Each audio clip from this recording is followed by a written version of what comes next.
Hello students, the topic of this video is pollen grain.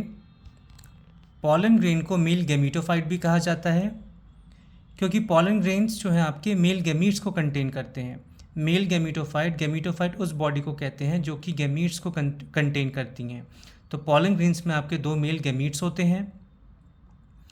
pollen grains जो हैं वो आपके एंथर में बनते हैं. एंथर में मल्टीपल pollen grains का फॉर्मेशन होता है and anther is the part of स्टेमन. स्टेमन is the male reproductive part of a flowering plant. स्टेमन जो है उसके दो पार्ट्स होते हैं, एंथर एंड फिलामेंट. एंथर में आपके पॉलन ग्रेन्स बनते हैं एंड पॉलन ग्रेन्स आपके मेल गैमीटोफाइट हैं, यानी कि मेल गैमीट्स कंटेनिंग बॉडी. तो चलिए हम पॉलन ग्रेन्स के बारे में आज कुछ डिटेल में देखते हैं. सबसे पहले हम देखते हैं साइज़. पॉलन ग्रेन्स का साइज़ होता है 25 से 50 माइक्रोमीटर इन डायमीटर. इसका जो शेप है जनरली स्फेरिकल होता है. पॉलन ग्रेन्स आपके स्फेरिकल यानी कि स्फेयर शेप के होते हैं. Mature pollen grains contains two cells, vegetative cell and generative cell.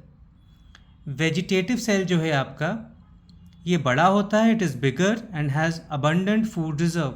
इसके पास जो स्टोर्ड फूड मटेरियल है वो भी ज़्यादा होता है. वेयर एज बात करें जनरेटिव सेल की तो ये आपके छोटे होते हैं, small and float in the cytoplasm of vegetative cell. ये छोटे होते हैं और ये वेजिटेटिव सेल के साइटोप्लाज्म में फ्लोट करते हैं. Vegetative cell has large irregularly shaped nucleus. जो आपका वेजिटेटिव सेल है उसके पास एक बड़ा और इरेगुलर शेप न्यूक्लियस होता है. नॉर्मली जो आपके न्यूक्लियस का शेप होता है वो स्फेरिकल होता है, लेकिन वेजिटेटिव सेल के न्यूक्लियस का शेप कैसा है, इरेगुलर है. जनरेटिव सेल की बात करें तो it is spindle shaped with dense cytoplasm and a nucleus. Generative cell जो है वो आपका स्पिंडल शेप्ड है.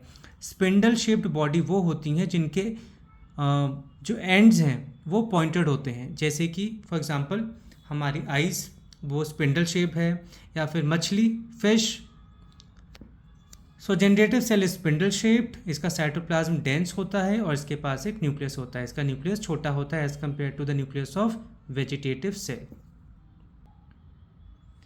अब हम बात करते हैं walls of pollen grain. Pollen grains के पास टू वॉल्स होती हैं, exine and intine. Exine is the outer wall, intine is the inner wall. Exine जो है आपकी वो थिक होती है, हार्ड होती है और रिजिड होती है. इंटाइन वॉल जो है वो थिन है और कंटिन्यूस लेयर है. एक्साइन में जर्म पोर्स प्रेजेंट होते हैं जहाँ पे आपके स्पोरोपोलिन एब्सेंट होते हैं. तो ये जो जर्म पोर्स हैं यहाँ से आपके पॉलन ट्यूब का जर्मिनेशन स्टार्ट होता है. Exine is made up of sporopollenin. Sporopollenin जो है वो जहाँ पे एब्सेंट होगा वहाँ पे जर्म पोर्स प्रेजेंट होते हैं, जर्म पोर्स होते हैं. So exine is made up of sporopollenin which is the most resistant organic material known. ये एक ऐसा ऑर्गेनिक मटेरियल है जो बहुत ही ज़्यादा रेजिस्टेंट है. इसको किसी भी नॉन एंजाइम या केमिकल सब्सटेंस से डिस्ट्रॉय करना बड़ा ही मुश्किल है. बात करें इंटाइन की तो it is made up of cellulose and pectin. Intine जो है आपका वो सेलुलोज और पेक्टिन का मिलके बना हुआ है. Next is dehiscence. डेहिसेंस का मतलब है कि जब एंथर आपका मैच्योर हो जाता है, जब पॉलन ग्रेन्स का जो फॉर्मेशन है, प्रोडक्शन है, वो जब कंप्लीट हो जाता है तो एंथर मैच्योर होने के बाद रप्चरिंग करेगा, रप्चर होगा, तो उसी को हम कहते हैं डेहिसेंस. अब यहाँ पे हमारे पास है at two cell stage. Anther जब डेहिसेंस होगा एंथर का, तो जो आपके पॉलन ग्रेन्स रिलीज़ होंगे अगर वो टू सेल स्टेज पे रिलीज़ होते हैं तो ऐसा ऑब्जर्व किया जाता है इन ओवर 60% एंजियोस्पर्मिक प्लांट्स में. और अगर 3 सेल स्टेज है तो ऐसा ऑब्जर्व किया जाता है आपके रिमेनिंग स्पीशीज़ में. अब यहाँ पे सवाल उठता है कि ये 2 सेल स्टेज और 3 सेल स्टेज है क्या. 2 सेल स्टेज का मतलब होता है वो पॉलन ग्रेन जिसके पास सिर्फ एक वेजिटेटिव सेल और एक जनरेटिव सेल हो. 3 सेल स्टेज का मतलब है वो पॉलन ग्रेन जिसके पास एक वेजिटेटिव सेल हो और दूसरा आपका जो जनरेटिव सेल है वो माइटोटिकली डिवाइड होके 2 मेल गैमीट्स बना लेता है. तो इसमें आपके 3 सेल हो जाते हैं, एक आपका वेजिटेटिव सेल और बाकी 2 आपके मेल गेमीट्स, तो 3 सेल हो गए टोटल। 2 सेल स्टेज में सिर्फ आपका वेजिटेटिव सेल और जनरेटिव सेल है। यहाँ पे जनरेटिव सेल 2 सेल स्टेज में माइटोटिकली डिवाइड नहीं होता है। अब हम बात करें वायबिलिटी की, तो वायबिलिटी है क्या? So viability is the capacity to survive and grow. वो काबिलियत, वो कैपेसिटी किसी भी लिविंग ऑर्गेनिज्म की जिससे वो सर्वाइव कर सके और ग्रो कर सके। तो यहाँ पे हम पॉलन ग्रेन्स की वायबिलिटी को के बारे में पढ़ते हैं। 30 minutes in rice and wheat. 30 minutes viability किस में ऑब्जर्व की जाती है? राइस और वीट में।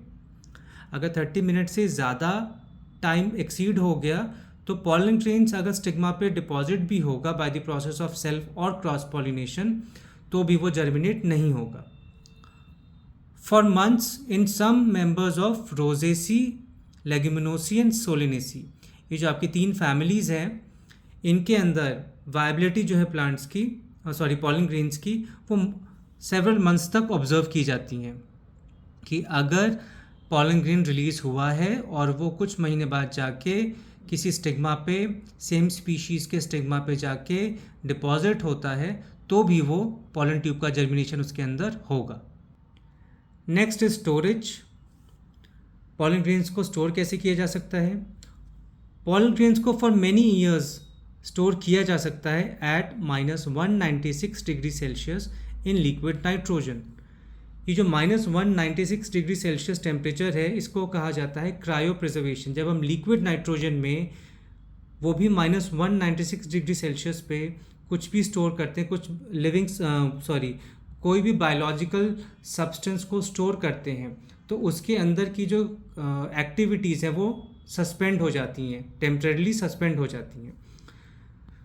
तो हम अपने पॉलन ग्रेन्स को स्टोर कर सकते हैं -196 डिग्री सेल्सियस पे in liquid nitrogen, and this is known as cryo preservation.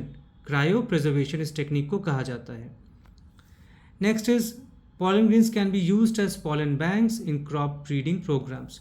जो क्रॉप ब्रीडिंग प्रोग्राम्स हैं उसके अंदर पॉलन ग्रेन्स को पॉलन बैंक्स के तौर पे स्टोर करके उनको यूज़ किया जाता है। पॉलन बैंक्स होते हैं, वहाँ पे बहुत अदर स्पीशीज़, वेरियस स्पीशीज़ के पॉलन ग्रेन्स को स्टोर किया जाता है और उनको as and when required crop breeding programs में जब भी उनकी रिक्वायरमेंट होती है उनको यूज़ किया जाता है। नेक्स्ट हम बात करें एडवांटेजेस की, तो pollen grains are rich in nutrients. इसमें बहुत ही अच्छे से न्यूट्रिएंट्स पाया जाता है। It is used as food supplements. इसको हम फूड सप्लीमेंट्स के तौर पे भी यूज़ कर सकते हैं।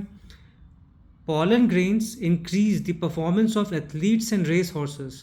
जो एथलीट्स होते हैं और जो रेस हॉर्सेस हैं उनके परफॉर्मेंस को भी इंक्रीज़ करने में पॉलन ग्रेन्स का योगदान है। एथलीट्स और रेस हॉर्सेस जो है पॉलन ग्रेन्स को कंज्यूम कर सकते हैं in the form of syrup या फिर टैबलेट्स के। डिसएडवांटेजेस की अगर हम बात करें तो pollen grains causes allergies and bronchial afflictions that may lead to chronic respiratory disorders. ये एलर्जीज कॉज करते हैं और ब्रोंकियल एफ्लिक्शंस क्या है?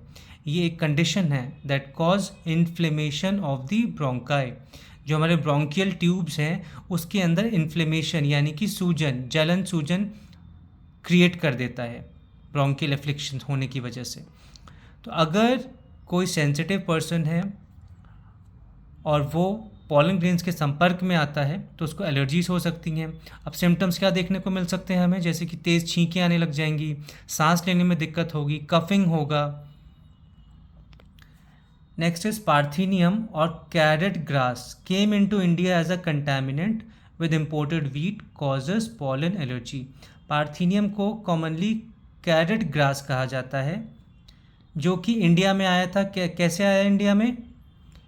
इम्पोर्टेड वीट के साथ। जब बाहर से जो वीट को इंपोर्ट किया जाता था तो उसी के साथ पार्थेनियम भी, ये एक वीड है जो अनवांटेड प्लांट्स हैं होते हैं, ये इम्पोर्टेड वीट के साथ ही आ गया था और ये इसके जो पॉलन ग्रेन्स है वो एलर्जी कॉज करते हैं। तो इस वीडियो में इतना ही। आई होप आपके लिए ये वीडियो इन्फॉर्मेटिव रहेगा। अगर आपको किसी और टॉपिक पे वीडियो चाहिए तो आप हमें कमेंट सेक्शन में बता सकते हैं। Thank you so much.